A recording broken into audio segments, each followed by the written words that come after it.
दिनैहाय दखरा दुलाय बर' फरायसा आफादा 15थि बोसोर सालाय जथुम्माजों गेवलां मेल हाबाफारियाव बिथांमोना खावलायनाय बादि बाहागो लाफैदों आरो दिनै मंगलाजरा हालाम हिसाबै जोंहा गोबां जोंनि एबसुनि मावथांखिजों सोमोन्दो थानाय माखासे हाबाफारिफोरखौ लानानै सावरायनो गोनां दङ आरो बिनिखायनो जों बेयाव दिनै मंगलाजरा दखराजों लोगोसे जोंनि गासै बर' आइ आफा बिदा फंबाय जेरै जोंहा सोलोंथाइनि बाथ्रा सावरायनांगौ दं आरो बिनिखायनो जों दिनै जोंनि माखासे बादि आदब आरो गुन गोनां सोलोंथाइनि बाथ्राखौ लानानै जोङो बेयाव मोनसे सांग्रांथि हिसाबै जों सावरायदों आरो लोगोसे दिनैनि समाजाव रांखान्थि जौगानांगौनि हा हुनि रैखाथिनि थाखाय दिनै जोंहा बड'फा उपेन्द्रनाथ ब्रह्मनि जे मोनसे सिमां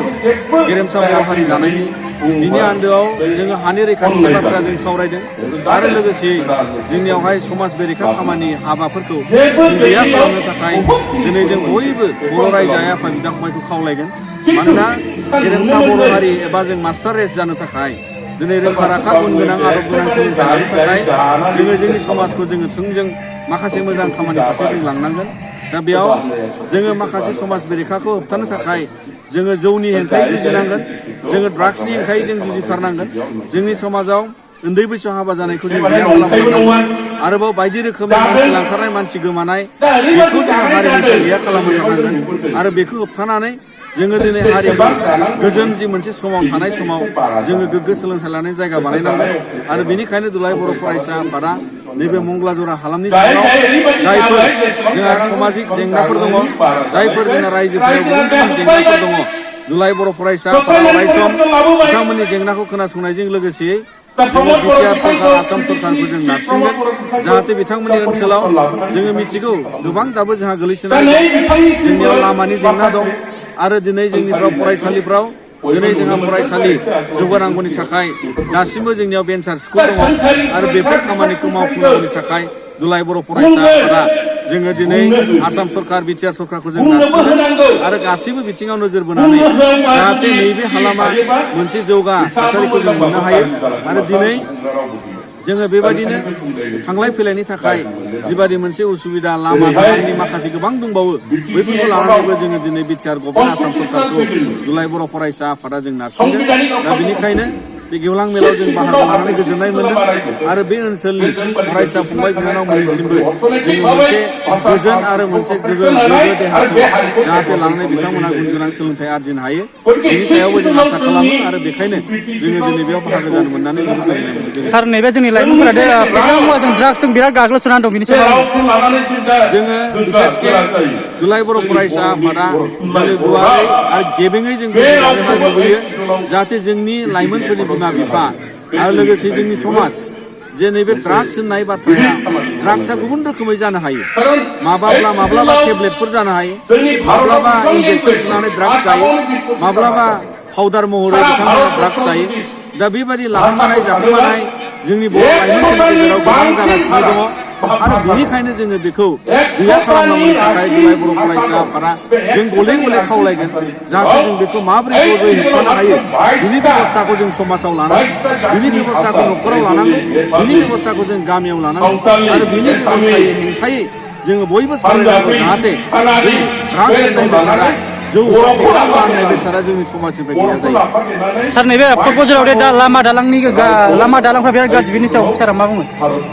लामा दालाङा गोबां जायगायाव गाज्रि बेखौ जों मिथिगौ बिसेसके जोंना परबतजरा हालामाव गोबां दालां गोबां लामा दिनैहाय गोलैसोनानै दं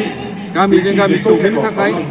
टाउनाव सहैनो थाखाय मोजां गारि मटर लांनो थाखाय हान्था मेला खालामनो थाखाय दिनै बेफोरबायदि माखासे अभाब दङ बेखौ निस्सय दुलाराय बर' फरायसा आफादा जों आसाम सरकारनि बिटिआर गभर्नमेन्टनिसिम जोङो मेम'रेन्डाम होनानै देखायगोन आरो बिथांमोननिसिम जों दाबि दैखांगोन जाहाथे बेफोर जेंनाया बे ओनसोलाव बोस्रांजायो सार 6.3 दफाजों भेन्सार स्कुला गासैबो प्रभिन्सियेल जानांगौमोन नाथाय दासिमबो मोगथां महराव मोननो हायो बिनि सायाव मा बुङो दिनै बिटिआर गोरोबथाजों थानाय जि दफा भेन्सार स्कुलनि जेंना फोजोबनाय 6.3 लानानै आसाम सरकार बिटिआर गभर्नमेन्टआबो खामानि मावगासिनो दं आरो दुलाराय बर' फरायसा आफाद बर' थुनलाइ आफादा मदद लोगो नांनानै जोङो भेन्सार स्कुलनि जेंनाखौ स्र' खालामनो थाखाय जोङो गासै खामानिखौ मावफागासिनो दङ आरो बे खामानिया जोबगोन लोगोसे भेन्सार कलेजखौ प्रभिन्सियेलाइज खालामनो थाखाय गिबि आसाम सरकारा बिथांमोना बिबान लाबाय आरो बिनिखायनो कलेजखौ बिटिआरआ दिनै मुं फारिलाइ बिथांमोना थिग खालामनानै दिनै आसाम सरकारनो गथायदों होननानै जों मिथियो बेवहाय दुलाराय बर' फरायसा आफाद न'खरा आरो बर' थुनलाइ आफाद मंलाजरा प्राइमारि कमिटि जयै बेवहाय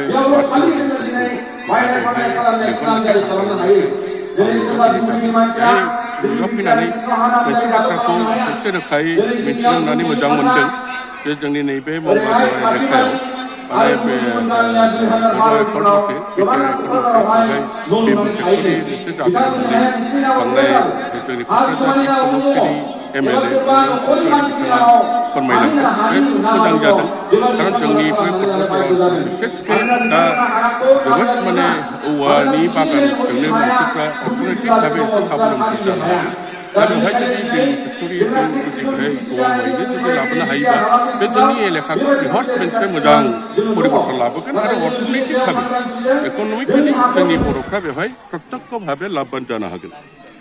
फंसे बाथ्राखौ बुंलांदों बेसेबांखिनि साक्सेस जागोन मिन्थिनो हाया जोंनि बासबारि ओनसोलावबो माने रेलवे डाब्बा बानायनायनि रेलवे फेक्टरि बेखौबो लाबोगोन होनदों बे अबस्से बिटिआर इतिमध्य जों मिथिनो मोननायाव आं सार्टिफिकेसननिफ्राय जेखुनुखि मिथिनो मोनदों जे बेनि थाखाय फ्राय 2000 बिघा हाखौ बासबारि ओनसोलावहाय अलरेडि बे फेक्टरिनि थाखाय हा एलटमेन्ट खालामबाय होननानै दा आसा खालामदों लासै लासै बिटिआर एकर्डनि दारै बे जिनिसा जाफुंगोन आरो बे जोंनि क'क्राझाराव बे मोनसे गिदिर रोखोमनि मोनसे परिबर्तन लाबोगोन सार जोंनिनो एक्स एनडिएफबि फाउन्डारनि सार रन्जन दैमारि बिथां सारा दिनैसिम जेलनिफ्राय उदां अख्राङाव फैयाखै बिनि सायाव नों मा बुङो सार बेथ' बिटिआर एकर्ड मथे लाबोनानै जेलनिफ्राय लाबोनानै खालामदोंमोन दा दुर्भाग्यबशत आयेननि मोनसे बेराखौ थानानै आयेननि मोनसे ओरैबायदि मोनसे गोग्लैनानै बिथांखौ माने जेलाव लांफिननो गोनां जादों दा बेखौ बिटिआर गभर्नमेन्टनिफ्राय नाजागासिनो दं आसा खालामदों फैगोन खारन आयेनाथ' आरो जों बुंबानो जाया आयेनखौ आयेनजोंनो माने बेखौ फोसावनानै लाबोनायनि सेस्टाखौ खालामनांगोन आं मिथिनो मोननायाव नाजादों आरो बेखौ एखेबारे सुप्रिम कर्टसिम थांनो गोनां जागोन होननानै बुंदों बे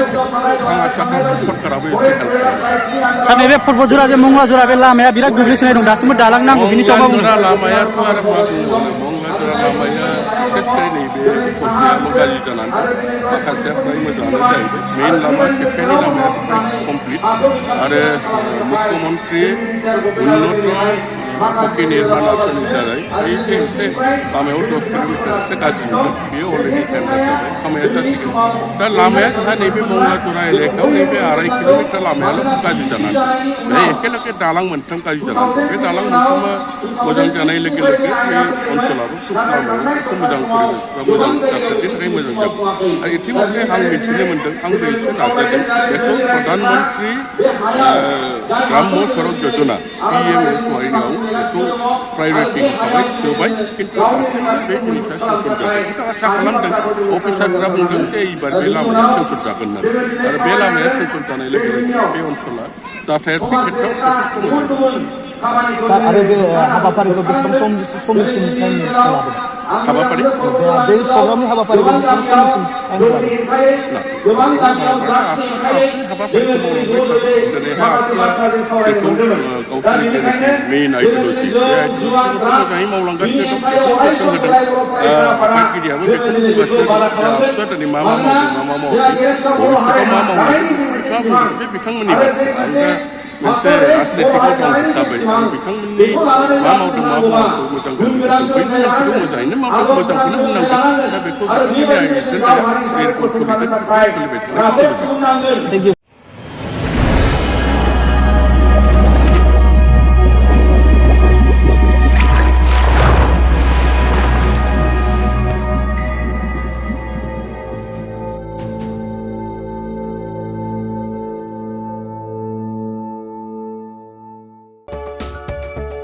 नोंथाङा गोबां रां आरजिनो गोसो जादों नामा?